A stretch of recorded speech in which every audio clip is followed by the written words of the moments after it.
Hospital की जो boundary थी उसके पीछे बैठ के ये शराब पीना स्टार्ट कर देता है। सोनागाची नाम से एक रेड लाइट एरिया है, वहां पे जाने का ये प्लान करते हैं। पुलिस जब ब्लूटूथ ईयरपीस को इसके मोबाइल के पास ले गई तो वो उससे कनेक्ट हो जाता है। फीमेल डेड बॉडी आई हुई होती है तो ये उसको यूज करके फिल्म बनाते हैं। इसकी हिस्ट्री रही है फीमेल्स के साथ वायलेंस करने की, लड़ाई करने की। बिना एफआईआर दर्ज हुए ही पोस्टमार्टम तक कर दिया जाता है बॉडी का। पास के सोनागाची से वर्कर्स को कॉलेज के अंदर लेके आते हैं। कुछ लोगों की फोटो आई बाहर जिनके लिंक टीएमसी से निकले। ये पूरे हॉस्पिटल में अपना शिकार ढूंढता है। देखिए जो कोलकाता केस हुआ है इसकी वजह से पूरे देश में बहुत ज्यादा गुस्सा है। 24 घंटे के अंदर एक्यूज जो था उसको भी पकड़ लिया गया, सीबीआई को भी केस ट्रांसफर कर दिया गया। लेकिन ऐसी क्या चीजें सामने आ गई जिसकी वजह से लोग अभी भी प्रोटेस्ट कर रहे हैं, और ऐसी क्या सिचुएशन वहां पे बनी हुई है कि अथॉरिटी ने साफ कह दिया कि हमने एक्यूज जो है उसको पकड़ लिया है, तो फिर लोग इसको गैंग से क्यों जोड़ रहे हैं। तो देखिए जो पूरा केस है ये जितना सिंपल लग रहा है उतना है नहीं। इस वीडियो के अंदर मैंने कोशिश की है कि जो एक्चुअल रूट कॉज है वो आपको समझ में आए ताकि आप अपना ओपिनियन बना सकें। अभी आगे वीडियो के अंदर मैं डिटेल्स जो बताऊंगा वो मैंने हाई कोर्ट और सुप्रीम कोर्ट के जो ऑर्डर्स हैं, न्यूज रिपोर्ट्स हैं, और इसके साथ साथ पोस्टमार्टम की जो ओरिजिनल कॉपी है वो सब आपको डिस्क्रिप्शन में मिल जाएगा। कुछ भी मैं अपने मन से नहीं लूंगा। तो देखिए वेस्ट बंगाल के अंदर कोलकाता में ये यहाँ पे लोकेटेड है RG Kar medical college and hospital. अब ये जो कॉलेज है इस कॉलेज के अंदर साल 2016 का टाइम था, और इस टाइम पे कॉलेज के अंदर एक कुक काम करता था जिसका नाम था संजय रॉय। ये जो पूरा इंसिडेंट हुआ है इसकी पूरी जड़ वो इसी आदमी के ऊपर है। और उस टाइम पे इसकी फैमिली में इसकी मदर और सिस्टर थी और वाइफ थी जिसका इससे डिवोर्स हो चुका था, और अर्निंग के लिए as a cook RG Kar college में काम करता था। अब एक दिन संजय रॉय जो था वो काम करते करते बिना किसी को बताए इस कॉलेज से गायब हो जाता है, और एक कुक गायब हो गया था। ज्यादा कुछ फर्क पड़ा नहीं था तो किसी ने इस पर ध्यान भी नहीं दिया। अब अगले 3 साल तक जो संजय रॉय था उसका कुछ पता नहीं चलता है कि वो कहां पे था।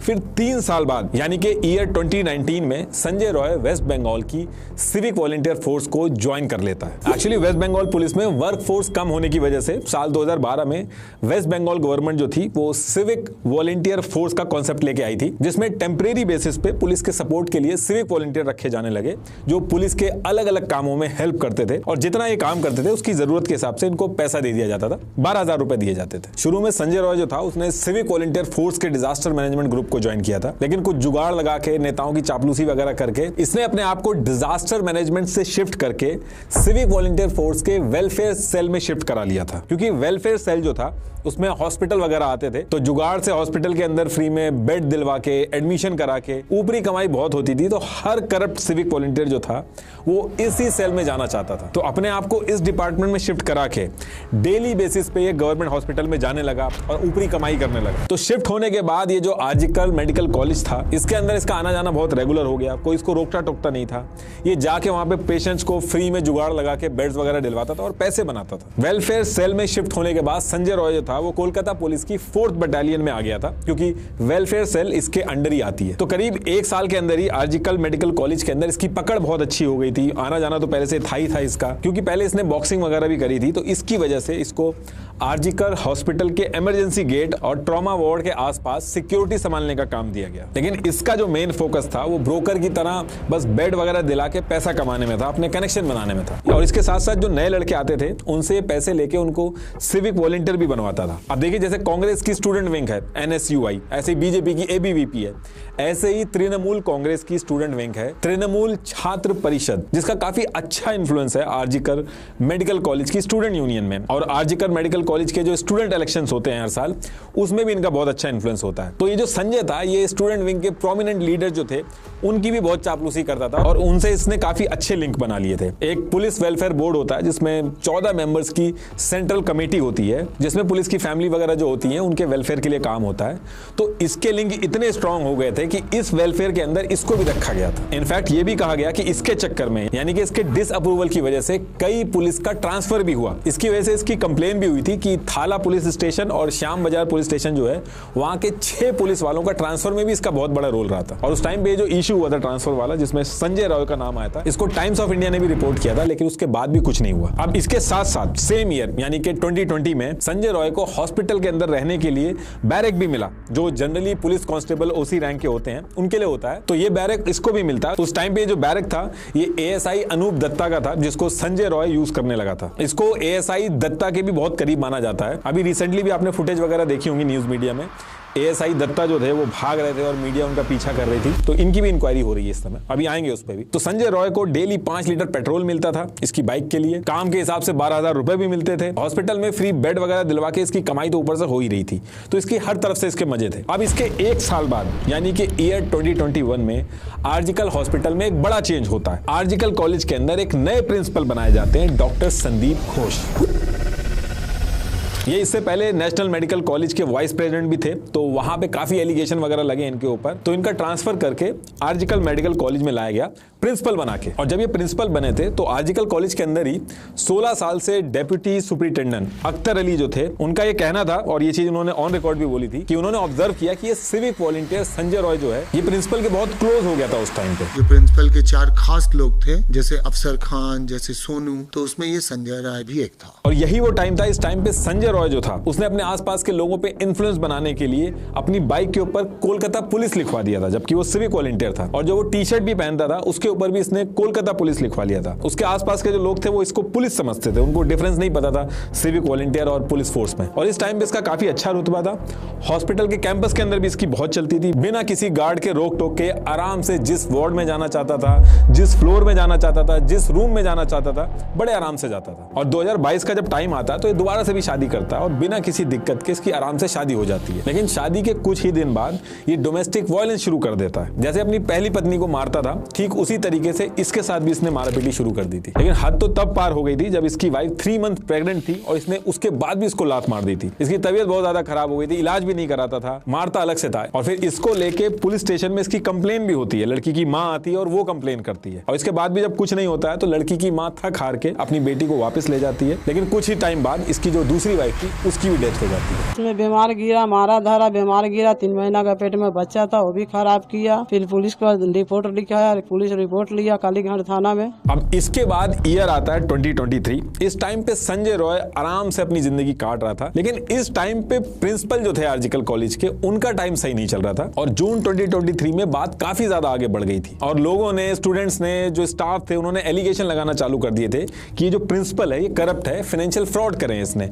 ह्यूमन बॉडी के पार्ट की भी तस्करी करी है, इस तरीके के भी एलिगेशन लगाए गए। और ऐसा सब कह क्यों रहे थे? इसके पीछे मेन रीजन था बंगाल हेल्थ डिपार्टमेंट के स्पेशल सेक्रेटरी देबाल कुमार घोष जो थे, उनकी इंक्वायरी का सबके सामने आना। जो इन्होंने रिपोर्ट पब्लिश की थी उसमें स्पेशल सेक्रेटरी देबाल कुमार घोष ने कहा था कि ये जो आरजीकल मेडिकल कॉलेज के प्रिंसिपल डॉक्टर संदीप घोष हैं, इनके और कॉन्ट्रैक्टर के बीच में इलीगल एक्टिविटी हो रही है। प्रिंसिपल संदीप घोष जो है, इन्होंने कॉलेज के कंस्ट्रक्शन और रेनोवेशन के काम में बहुत सारे पैसे का घपला किया और एक सीक्रेट एग्रीमेंट भी साइन किया इन कॉन्ट्रैक्टर के साथ बिडिंग प्रोसेस के लिए। दूसरी चीज बोली गई कि आरजीकल हॉस्पिटल के बायोमेडिकल वेस्ट में प्रिंसिपल जो है वो धांधली कर रहे हैं। एक्चुअली जो हॉस्पिटल होता है उसमें नॉर्मल वेस्ट के साथ साथ बायोमेडिकल वेस्ट भी होता है, जैसे यूज सिरिंज हो गई, ऑक्सीजन मास्क वगैरह हो गए। तो ये सारी चीजें जो होती हैं ये ऐसे ही कूड़े में नहीं फेंक दी जाती हैं, इसका बहुत नुकसान हो सकता है आम जिंदगी पे। तो इसके लिए एक BMW की अलग से सेल होती है, वो उसको उठा के ले जाती है और उसको मैनेज करती है ताकि दोबारा से यूज ना हो, ताकि HIV वगैरह या फिर कोई और बीमारी हो किसी को तो वो ना फैल जाए। तो इसलिए BMW सेल जो होता है एक प्रोसेस के थ्रू इस बायोमेडिकल वेस्ट को डिस्ट्रॉय करती है। तो इस चीज में कहा गया कि ये जो प्रिंसिपल संदीप घोष हैं, इन बायोमेडिकल वेस्ट को डिस्ट्रॉय करना तो बहुत दूर की बात है, बल्कि इसको ओपन मार्केट में जाके बेच रहे हैं और उसमें से 20% कट अपने लिए रख रहे हैं और इसमें गवर्नमेंट के भी लोग इन्वॉल्व हैं। और ये चीज आम जनता के लिए बहुत डेंजरस है और इस पे एक्शन लेना चाहिए। इसके बाद लोग जो थे वो बहुत ज्यादा प्रिंसिपल के पीछे पड़ जाते हैं। TV9 बांग्ला एक स्टिंग ऑपरेशन भी करता है, वीडियो का लिंक मैंने डिस्क्रिप्शन में लगा रखा है। और जब बहुत ज्यादा प्रोटेस्ट होने लगते हैं इसको लेके, तो सिर्फ 2 महीने बाद ही वेस्ट बंगाल गवर्नमेंट जो थी वो एक SIT बैठाती है और इसकी पूरी इन्वेस्टिगेशन स्टार्ट करती है। इसमें कई सारी चीजों को लेके जो प्रिंसिपल थे वो फंस गए थे। जैसे इसमें कहा गया कि NRS मेडिकल कॉलेज जो है उसकी और आरजीकल मेडिकल कॉलेज जो है उसकी बेड कैपेसिटी सेम थी, लेकिन NRS मेडिकल कॉलेज का बायोमेडिकल वेस्ट 1,53,650 kg था और वहीं आर्जिकल मेडिकल कॉलेज की बात करें तो उसका बायोमेडिकल वेस्ट जो था वो सिर्फ 49,044 kg था, जो कि बहुत बड़ा डिफरेंस था। ऐसे ही हर कॉलेज की जैसे डिजिटल स्किल लैब बनाई जाती है, तो आर्जिकल हॉस्पिटल की भी डिजिटल स्किल लैब जो थी जब बनाई गई तो उसमें 2,97,36,000 रुपीज लगे। और same digital skill lab Diamond Harbour medical college में 61,47,294 रुपीज में बनाई गई। कॉलेज के पुराने government employ deputy superintendent Akhtar Ali ने कहा कि ये क्या मजाक चल रहा। इस टाइम पे कंप्लेन भी की इन्होंने रिपोर्ट भी सबमिट की, एसआईटी ने भी अपनी रिपोर्ट बनाई। ये उस रिपोर्ट की ओरिजिनल कॉपी है, आप पॉज करके पढ़ लेना।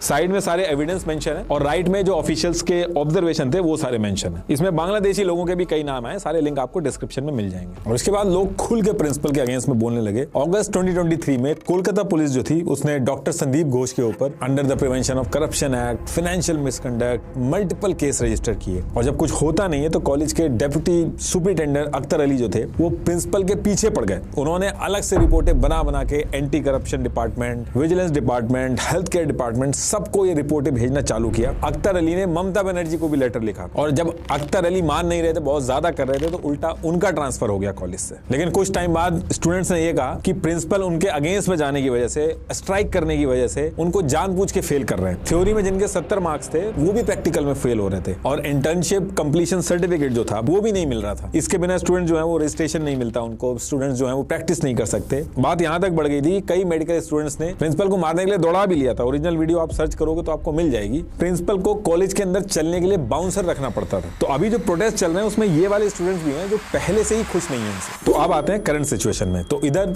ये सारी चीजें चल रही थी, ऐसा करते करते ईयर आ चुका था 2024। तो ऐसे ही मार्च 2024 में, यानी कि इसी साल, एक औरत थी जिसका बेटा बहुत बीमार था। तो संजय रॉय जो था उसकी गलत नजर पड़ जाती है इसके ऊपर। वो इस औरत की मदद करता है, बेटे का इलाज करवाता है, दवाइयों तक के जो पैसे होते हैं वो संजय रॉय जो था वो खुद देता है और औरत बहुत ज्यादा खुश हो जाती है इससे। लेकिन उसके बाद संजय रॉय क्या करता है, वो मेडिकल प्रिस्क्रिप्शन में से नंबर निकाल लेता है उस औरत का और उसको बैक टू बैक गंदे मैसेज और कॉल वगैरह करने लगता है। ये जो मैं बता रहा हूँ ये न्यूज 18 बांग्ला ने उस टाइम पे कवर भी किया। तो ये उस टाइम पे उस औरत को बहुत ज्यादा हैरास करने लगता है और जबरदस्ती उसको मिलने के लिए बुलाता है कि तुझे आना पड़ेगा, और उसको डराता धमकाता भी है। तो औरत जो थी, जब उसके पास कोई चारा नहीं बचता और बहुत ज्यादा परेशान हो जाती है, तो उसको लाल बाजार पुलिस स्टेशन में जाके कंप्लेन करनी पड़ती। लाल बाजार में ही कोलकाता पुलिस का हेडक्वार्टर है। तो ये कंप्लेन आने के बाद पुलिस जो है वो संजय रॉय को बुलाती है। पुलिस ने इसका कॉल डेटा रिकॉर्ड CDR निकलवाया और इसका मोबाइल वगैरह चेक किया, तो उसमें ये पकड़ा जाता है कि ये सच में परेशान कर रहा था। जितनी भी कॉल वगैरह थी सारी की सारी पुलिस ने ट्रेस कर ली थी। अब कायदे में तो इसके ऊपर IPC के तहत हरासमेंट के चार्जेस लगने थे, क्रिमिनल ब्रीच ऑफ ट्रस्ट वगैरह, ये दुनिया भर के चार्जेस लग सकते थे। इनफैक्ट इसकी जो सिविक वॉलंटियर की जो पोजीशन थी उससे भी इसको हटा देना चाहिए था। लेकिन पता नहीं क्या रीजन था कि इसके साथ कुछ होता ही नहीं है इस पूरे केस में, और शायद इन्हीं सब रीजंस की वजह से इसकी इतनी हिम्मत बढ़ती जा रही थी। अगर उसी टाइम पे इसके ऊपर एक्शन हुआ होता तो आज जो इंसिडेंट हुआ है वो होता नहीं। रूल्स के हिसाब से सिविक वॉलंटियर की जो पोस्ट है उसमें आप किसी को भी हायर करोगे तो उसका क्रिमिनल बैकग्राउंड नहीं होना चाहिए, कोई भी केस नहीं होना चाहिए उसके ऊपर। लेकिन संजय रॉय जो था उसके ऊपर तो ऑलरेडी उसकी वाइफ ने डोमेस्टिक वायलेंस का केस कर रखा था, ऊपर से ये वाला केस भी हो गया था, उसके बाद भी इसको रखा गया। अब ये जो कंप्लेन वगैरह की थी इस औरत ने, इसका तो कुछ नहीं हुआ, लेकिन एक चीज ये हुई थी कि इस औरत को इसने दोबारा परेशान करना बंद कर दिया था। और ठीक इस इंसिडेंट के एक वीक बाद संजय रॉय के ऊपर एक और कंप्लेन होती है जिसमें इसने एक फीमेल डॉक्टर के साथ मिसबिहेव किया था, इससे बदतमीजी की थी। तो कहने का मतलब यह है कि इसकी हिस्ट्री रही है फीमेल्स के साथ वायलेंस करने की, लड़ाई करने की, उनके साथ आर्गुमेंट करने की। किसी लड़के के साथ इसका कभी कोई झगड़ा नहीं हुआ। तो अभी जो आर्जिकल मेडिकल कॉलेज है इसके अंदर जो अभी करंट इंसिडेंट हुआ है उसकी जो विक्टिम थी वो भी यहाँ से अपनी MBBS पूरी करने के बाद इसी कॉलेज से MD कर रही थी, सेकंड ईयर में थी वो। एक्चुअली MBBS करने के बाद डॉक्टर 3 साल के लिए पोस्ट ग्रेजुएशन प्रोग्राम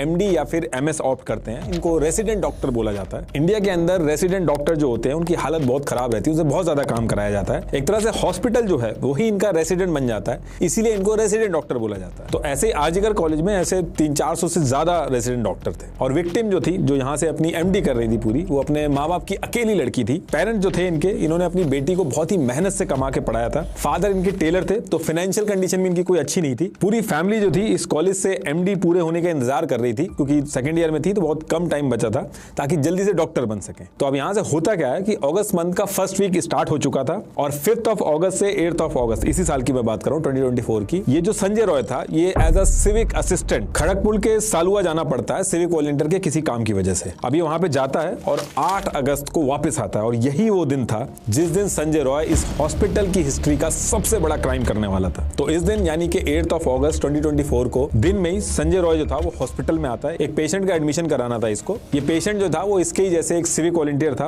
उसके रिलेशन में आते थे। और जब ये हॉस्पिटल में आया था इस पेशेंट के काम से, उसी टाइम जो विक्टिम थी उनको इसने फॉलो भी किया था, सीसीटीवी फुटेज से पता चला। तो पेशेंट का एडमिशन कराने के बाद थोड़ी देर हॉस्पिटल में घूमता है और उसके बाद हॉस्पिटल से बाहर निकल जाता है। इसके बाद फिर से एक एक्सरे से रिलेटेड इसको कोई काम आता है इसी पेशेंट से रिलेटेड। तो दोबारा ये रात में 11 बजे हॉस्पिटल में आता है, वो काम कराता है और पेशेंट की जो सर्जरी थी वो करीब 1 बजे प्लान थी, तो ये वहीं पर रुकता है। अब इधर सर्जरी स्टार्ट होती है और ये उसी पेशेंट के रिलेटिव जो कि इसका दोस्त था और सिविक वॉलंटियर भी था, उसके साथ हॉस्पिटल की जो बाउंड्री थी उसके पीछे बैठ के ये शराब पीना स्टार्ट कर देता है। अब जब शराब पीते पीते इनको थोड़ा टाइम हो जाता है तो ये वहीं से थोड़ी दूर पे एक सोनागाची नाम से एक रेड लाइट एरिया है, वहां पे जाने का ये प्लान करते हैं। और फिर ये वहां पहुंचने के बाद इसका जो दोस्त था वो अंदर चला जाता है, संजय जो था वो वहीं बाहर रोड पे वेट करता है और जो बाहर औरतें जा रही थी उनको छेड़ता। इसके बाद इसका दोस्त वापस आता है, ये दोनों वहीं से थोड़ी दूर पे चेटला एक दूसरा रेड लाइट एरिया है, वहां पे दोनों साथ में मिलके जाते हैं। दोबारा से इसका दोस्त अंदर जाता है और संजय जो था वहीं बाहर रोड पे ही एक लड़की थी, उसको पैसे देके उसके प्राइवेट फोटो मोबाइल में मंगा लेता है। अब इसके थोड़ी देर बाद इसका दोस्त वापस आता है,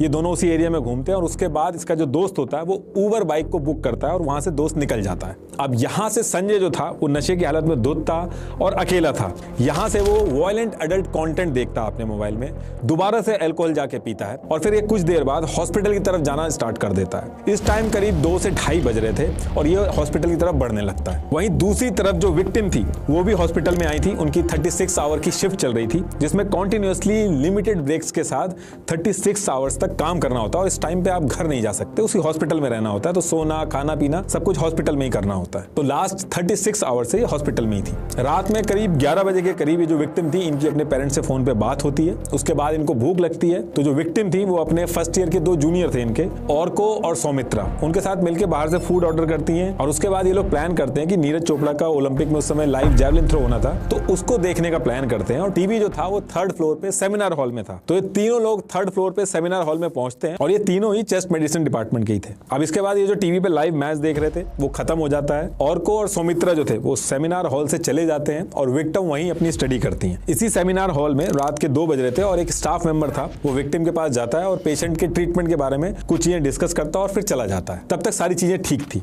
इसके बाद 2:35 पे जो विक्टिम थी उनकी कजन का एक मैसेज आया था और 2:35 पे विक्टिम जो थी उन्होंने रिप्लाई किया था उस मैसेज का। इसके बाद 3 बजे एक स्टाफ जिसका नाम गोलन था वो सेमिनार हॉल के बगल से गुजरता है और इस टाइम तक जो विक्टिम थी वो एक रेड ब्लैंकेट लेके गद्दा पड़ा था फ्लोर पे सेमिनार हॉल के अंदर और उसी के ऊपर सो रही थी। उस टाइम पे जो स्लीप रूम था वहां पे पॉलीसोम्नोग्राफी स्लीप डिसऑर्डर का एक टेस्ट चल रहा था, इसकी वजह से कहीं और जगह नहीं थी सोने की तो वो वहीं सो गई थी। ये हमेशा अपने साथ एक डायरी रखती थी और सोने से पहले लिखती थी उसमें, तो उस दिन भी इनके पास एक डायरी थी और उस दिन भी इन्होंने लिखा था। इस डायरी में अपने फ्यूचर के प्लान्स वगैरह लिखती थी, जैसे आर्जिकल कॉलेज से इन्हें गोल्ड मेडल अचीव करना है, कुछ बड़े हॉस्पिटल्स के नाम लिखे थे और उसमें लिखा था कि यहाँ पे आगे चल के इन्होंने काम करना है। तो यहाँ पे अब ये सो रही थी सेमिनार हॉल के अंदर और अब टाइम हो चुका था 3:50 और इस टाइम तक संजय रॉय जो था वो हॉस्पिटल में पहुंच चुका था। सीसीटीवी में जब चेक किया गया था तो इसी पर्टिकुलर टाइम पे ये हॉस्पिटल के मेन गेट से एंट्री करते हुए दिखता है। अब इसके बाद ये पूरे हॉस्पिटल में अपना शिकार ढूंढता है। ऐसा नहीं कि ये गया था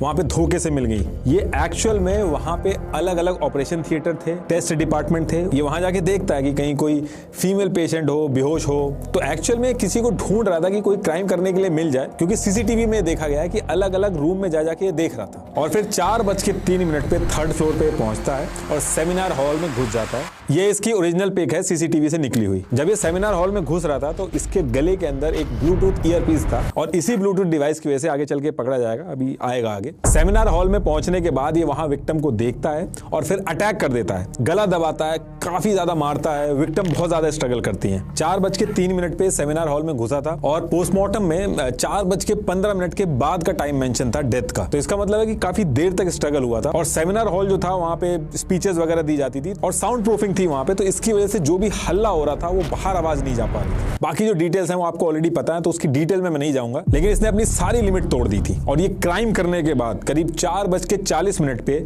सेमिनार हॉल से बाहर निकलता है। तो करीब 37 मिनट तक सेमिनार हॉल में रहता है ये। और यहां से निकलने के बाद जो वहीं हॉस्पिटल कैंपस के अंदर जो बैरक थी जो इसको मिली हुई थी, बड़े आराम से जाके वहीं पे सो जाता है, कहीं पे भागता नहीं है, कोई इसके दिमाग में टेंशन नहीं थी। अब इसके बाद सुबह होती है और औरोको जो था वो इस सेमिनार हॉल में जाता है और जैसे ही वो जाता है वहां से बहुत ज्यादा चीखता है और वहां से निकलने के बाद वो सबको पूरी सिचुएशन बताता है। बॉडी पे आधे कपड़े पड़े हुए थे, मुंह पे चोट थी, चश्मा टूटा हुआ था, आंखों से खून आ रहा था, पूरी बॉडी पे चोट थी। और ये सब पता चलने के बाद 1 घंटे यानी 6 से 7 साढ़े 7 बजे के बीच में बहुत ही ज्यादा भीड़ इकट्ठी हो जाती है सेमिनार हॉल में। लोग जूते वगैरह पहन के काफी ज्यादा घुस जाते हैं। तो जो क्राइम सीन था उसकी भी धज्जियां उड़ चुकी थी, जगह जगह पे फिंगरप्रिंट्स भी आ गए थे। और इसी टाइम पे हायर अथॉरिटी जो थी वो प्रिंसिपल संदीप घोष को फोन भी कर देती है। वहीं हॉस्पिटल से पास में ही रहते थे वो, लेकिन फोन करने के करीब 1 घंटे बाद वो हॉस्पिटल पहुंचते हैं और राइट अवे पुलिस को कंप्लेन करने की बजाय पहले वो खुद सेमिनार हॉल में जाके देखते हैं। और इस चीज को लेकर बहुत ज्यादा क्रिटिसाइज किया इनको कि पहले इनको पुलिस को इंसिडेंट बताना था, ना कि खुद जाके पहले चेक करना था। अब इसके बाद करीब 1 घंटा बीत चुका था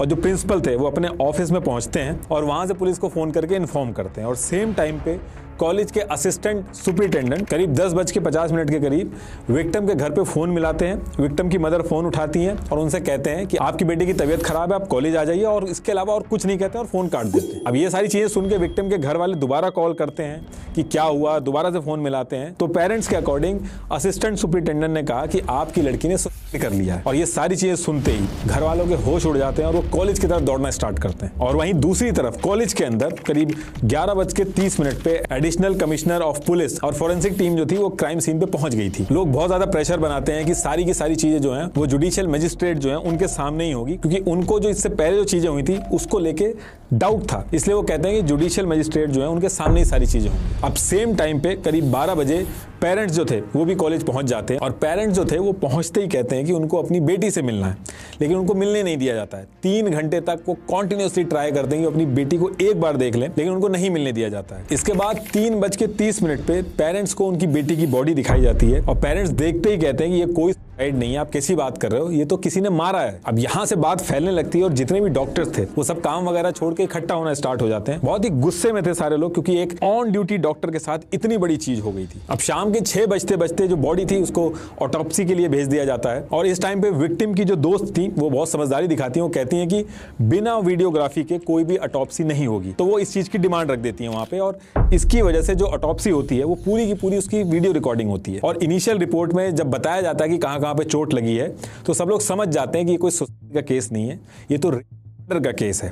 ये उस ऑटोप्सी की ओरिजिनल कॉपी है, आप पॉज करके पढ़ लेना। इतना टाइम हो चुका था लेकिन किसी ने भी एफआईआर दर्ज नहीं की थी और बिना एफआईआर दर्ज हुए ही पोस्टमार्टम तक कर दिया जाता है बॉडी का। ये पोस्टमार्टम की कॉपी है। ये रिपोर्ट आते ही लोग कहना स्टार्ट कर देते हैं कि ये कोई एक आदमी ने नहीं किया है, ये तो है, क्योंकि ये बात फैलने लगी थी कि 150 mg सीमेन मिला है और ऑन एन एवरेज एक इंडियन मेल बॉडी 5 mg तक ही प्रोड्यूस करती है। तो ये चीज पॉसिबल नहीं है, इसलिए लोग कहने लगे कि ये रेप है। हालांकि आगे चल के ये चीज थी ये गलत निकलती है, इसमें और भी बहुत सारे सब्सटेंस थे। इस पूरे सिचुएशन को जिस तरीके से हैंडल किया जा रहा था वो डॉक्टर्स देख रहे थे और उनको शक हो रहा था कि इसमें कोई गहरी साजिश है। ये सारी की सारी चीजों को छुपाया जा रहा है और जिस तरीके से किया जा रहा है वो सही नहीं है। सारी चीजें हो चुकी थी, पोस्टमार्टम वगैरह तक हो गया था, लेकिन किसी ने भी एफआईआर नहीं कराई थी। फिर विक्टिम के जो फादर थे उन्होंने जाके एफआईआर लिखवाई। स्टूडेंट्स ने बताया कि पुलिस भी बहुत ज्यादा जल्दी कर रही थी, उन्होंने तुरंत जाके शमशान घाट में जाके क्रिमेशन कर दिया। 3 बॉडी ऑलरेडी लगी हुई थी लाइन में, पुलिस ने उनको हटा के ये जो विक्टिम की बॉडी थी इनका क्रिमेशन स्टार्ट कर दिया। और इसको लेके लोग बहुत ज्यादा गुस्सा हो रहे थे कि इतनी क्या जल्दी पड़ी हुई है इन लोगों को। अब यहां से जो है वो पॉलिटिक्स स्टार्ट होती है। लोग बहुत ज्यादा गुस्से में थे और गवर्नमेंट को समझ में आ गया था कि अब ये जो सारी चीजें उनके कंट्रोल से बाहर हो जाएंगी अगर सही तरीके से इसको हैंडल नहीं करेंगे। तो पुलिस डिपार्टमेंट को तुरंत बता दिया जाता है कि कैसे भी करके जो एक्यूज्ड है उसको कैसे भी करके पकड़ के लेके आओ। अब यहां से पुलिस पूरी जान लगा के इन्वेस्टिगेशन स्टार्ट करती है। पुलिस जब क्राइम सीन पे पहुंची थी तो उसको वहां से एक ब्लूटूथ ईयरपीस मिला था और इसको लेके पुलिस जो है वो सारे कॉलेज के जो कैमरा थे उनको देखना स्टार्ट करती है। सेमिनार हॉल जो था उसके अंदर कैमरा नहीं था, लेकिन सेमिनार हॉल की जो लॉबी थी उसकी एंट्री और एग्जिट दोनों जगह पे कैमरा था। और पुलिस जो थी वो 3 बजे के बाद से कौन कौन सेमिनार हॉल के अंदर आया, कौन कौन बाहर गया, सबको देखना स्टार्ट करती है। और उसी टाइम पे पुलिस जो है वो संजय रॉय को सेमिनार हॉल में जाते हुए देखती है। और इस पे पुलिस को ज्यादा डाउट इसलिए होता है क्योंकि ये अकेला ऐसा था जो डॉक्टर नहीं था और सेमिनार हॉल में गया था, और वो भी इतनी रात में। और इसके साथ साथ 3 बजे के बाद विक्टिम और संजय रॉय जो था ये सबसे ज्यादा देर तक सेमिनार हॉल में थे। और संजय रॉय 37 मिनट सेमिनार के अंदर बिताने के बाद जब एग्जिट कर रहा था तो इसके गले के अंदर जो एंट्री करते समय ब्लूटूथ ईयरपीस था वो निकलते समय था ही नहीं। तो इसकी वजह से इसके ऊपर डाउट होता है और पुलिस जो है वो इसके बैरक में पहुंचती है। इसने जो कपड़े थे उनको धो के चेंज कर दिया था, बाकी आराम से वहां पे सो रहा था। और पुलिस जब ब्लूटूथ ईयरपीस को इसके मोबाइल के पास ले गई तो वो उससे कनेक्ट हो जाता है। तो यहां से इसको उठा के इससे पूछताछ शुरू होती है और ये सारी चीजें बिना किसी डर के बताना चालू कर देता है। इसका जब मोबाइल चेक किया गया तो उसके अंदर से वॉयलेंट ग्राफिक कंटेंट मिलता है। पूरी सर्च हिस्ट्री इसकी इन्हीं सब चीजों से भरी हुई थी। अब इधर ये सारी चीजें चल रही थी और कॉलेज के अंदर प्रिंसिपल ने ये कह दिया था कि विक्टिम जो है वो अकेली ही क्यों गई सेमिनार हॉल में। तो इसको लेके लोग और गुस्सा हो जाते हैं और 11 अगस्त तक छोटे छोटे स्केल पे इन सारी चीजों को लेके डॉक्टर जो थे वो प्रोटेस्ट करना स्टार्ट कर देते हैं।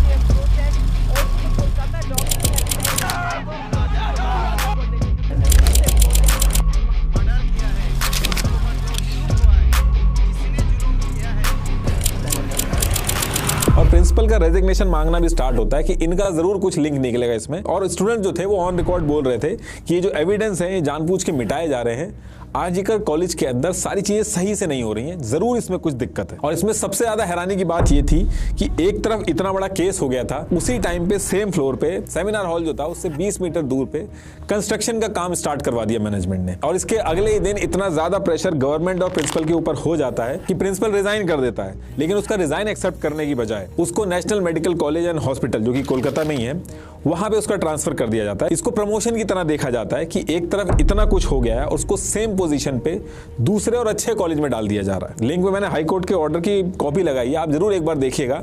हाई कोर्ट ने कहा कि प्रिंसिपल ने रेजिग्नेशन मारा था, 2 ऑप्शन थे, या तो आप रिजेक्ट कर देते या एक्सेप्ट कर देते।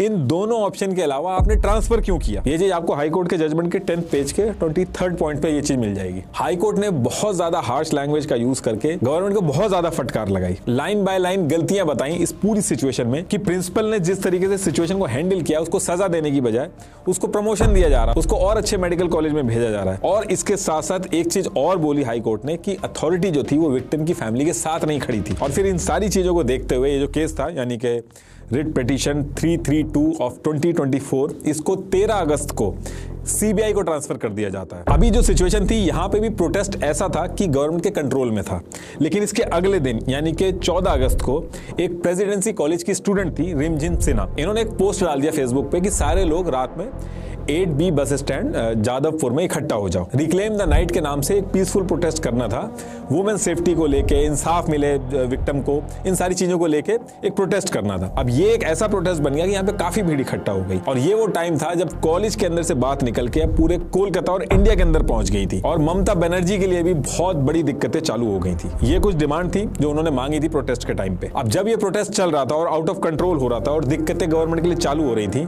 तो 7 से 8 हजार अननोन लोग बैरिकेडिंग वगैरह तोड़ के और आरजीकर हॉस्पिटल की जो बाउंड्री थी उससे कूद के कैंपस के अंदर घुस जाते हैं। एमआरआई मशीन तोड़ी जाती है, सीसीटीवी फुटेज तोड़ी जाती है।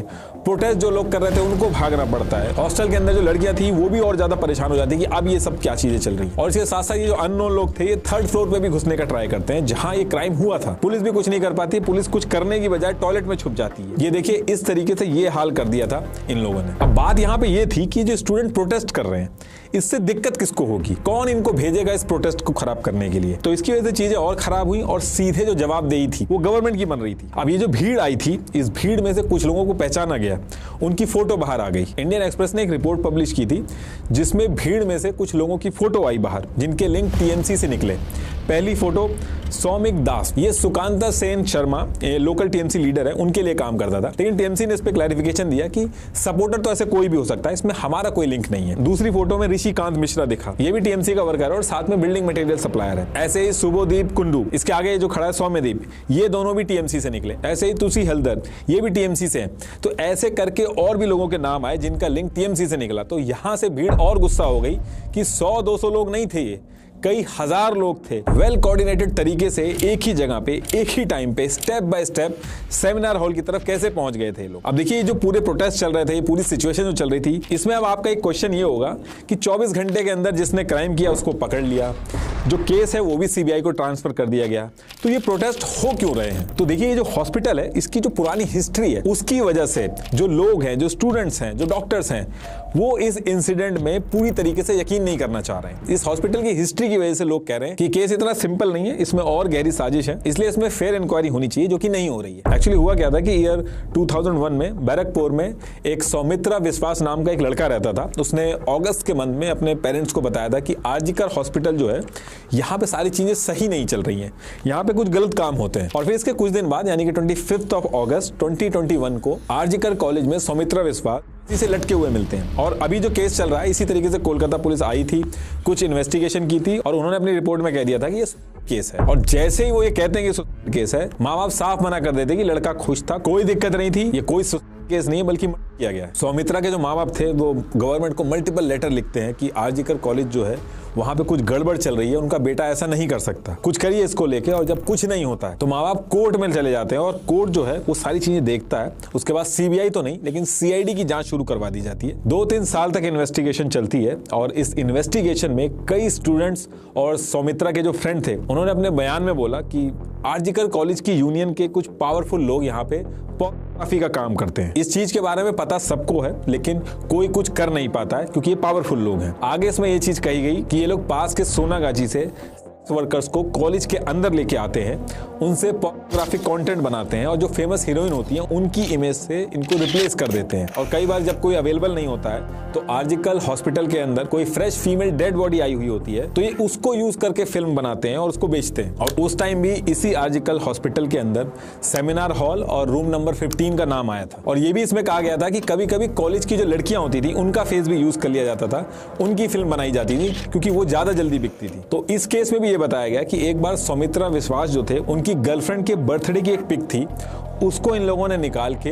वीडियो बना ली थी और सर्कुलेट कराना स्टार्ट कर दिया था। सौमित्रा इस चीज को लेकर लड़ने चले गए और फिर सेम वीक में रूम नंबर 15 में ये से लटके हुए मिले। और जब इन सारी चीजों को लेके इन्वेस्टिगेशन चल रही थी तो एक रूम ऐसा भी मिला था जहां पे ट्राइपॉड और लाइट रिफ्लेक्टर जो होता है वो भी सीआईडी को मिला था। आज की डेट में तो ये फिर भी नॉर्मल है लेकिन 2001 में ये मिलना नॉर्मल नहीं था। तो इसको लेके भी बहुत कुछ हुआ था लेकिन इस केस में भी कोई पकड़ा नहीं गया और ये भी सुसाइड केस रहा। इसीलिए आज की डेट में भी आरजीकर कॉलेज के जो स्टूडेंट्स हैं वो इसकी डिटेल इंक्वायरी करवाना चाहते हैं क्योंकि इस केस को भी साइड से जोड़ दिया गया। और आरजीकर कॉलेज की हिस्ट्री रही है केसों को साइड में जोड़ने की। 2003 में अर्जित दत्ता, हर कोई शॉक्ड हो गया था कि इनकी जान कैसे चली गई।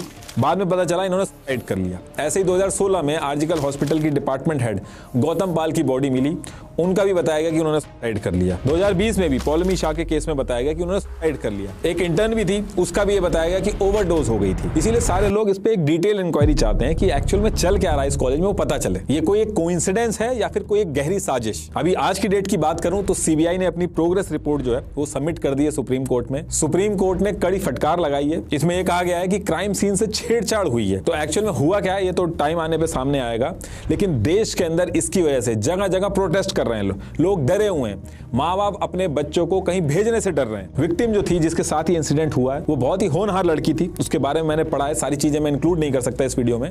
वो बहुत ही होनहार लड़की थी और अपने माँ बाप का बहुत ज्यादा ध्यान रखती थी। बीबीसी को विक्टिम के जो पेरेंट्स हैं उन्होंने इंटरव्यू दिया, आप पढ़ोगे तो आप सोच भी नहीं सकते कितना गलत उस फैमिली के साथ हुआ है। विक्टिम के साथ इस एक्यूज्ड संजय राय ने बहुत ज्यादा दरिंदगी करी है। मैंने जानबूझ के इस वीडियो में उसको ऐड नहीं किया है क्योंकि ना मैं बता पाऊंगा और ना आप सुन पाओगे। और हर बार आप देखोगे ऐसा ही होता है, फिर कुछ टाइम बाद लोग भूल जाते हैं और फिर दोबारा से वही सारी चीजें होती हैं। तो इसके लिए गवर्नमेंट को जरूर कुछ ना कुछ करना चाहिए, कुछ ना कुछ ऐसा करना चाहिए कि ये चीजें दोबारा ना हो।